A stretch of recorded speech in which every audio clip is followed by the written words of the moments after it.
Ladies and gentlemen, it's the episode you've been waiting for all year. Mr. Potato Head. Apples 27. That is right, guys. I finally have a movie-accurate Mr. Potato Head. Actually, 3D printed on this. I can't remember what the store's called. It's on Etsy. Just look up Mr. Potato Head 3D model. May I show an image right here? Yeah, good. All right. If I did, yeah, just continue. Okay. It's just amazing. Honestly, I love it so much. Now, I did glue these two halves together, and this side is not glued as tight. So as you can see, if I pick them up, right? Oh, I guess both the shoes fall off. It is not that good. That's probably just because I did not glue the sides here tight enough. This model is actually perfect, pretty much. Where's the hole? Right there. And he also does have magnets for the hat. Because in the movie, he actually does not have a peg for his hat. It is a magnet. Well, not magnet. It just sits there.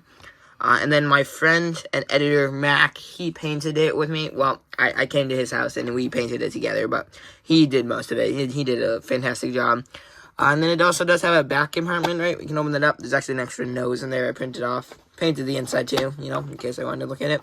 And then the eyebrows, of course, they are magnetic as well. So, I mean, I haven't really... Looks a bit off without his eyebrows. Oh, I dropped those. These magnets are really strong, actually. Yeah, it's just... I'm so excited to finally have a movie-accurate Mr. Potato Head. Of course, you already saw the feet were separate, but of course, as well, the eyes are separate. Like that, so you can do one-eyed Bart, or you can do the Picasso face, which I think I have an image of. You can put it right there. Yep, it looks like Picasso. But then, again, like, this side is very loose.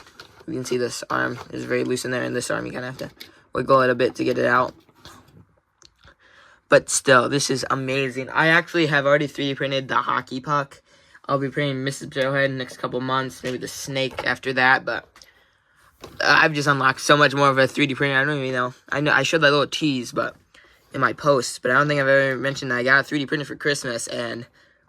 if it's making stuff as cool as this, like, that was a very good investment to ask for. Oh, and then for his mustache, it's like that. You can clip it on. I wouldn't recommend. So just slide on. The nose, I just put an extra magnet in there for support for the mustache. He has his mouth there. Honestly, he looks a bit weird like this, like in Toy Story 2. So I would just keep the mustache on. I'm going to anyway.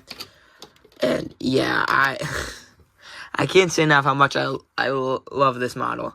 If you have a 3D printer and love Toy Story, and you have the paints necessary, or the colored filament, or if you just want a white potato head, or gray, whatever color you have, I would highly recommend going to the Etsy store. Right here again, it looks amazing. Then he has a Mrs. Potato Head. I think there's a Wheezy, a Snake. There's probably a couple other ones.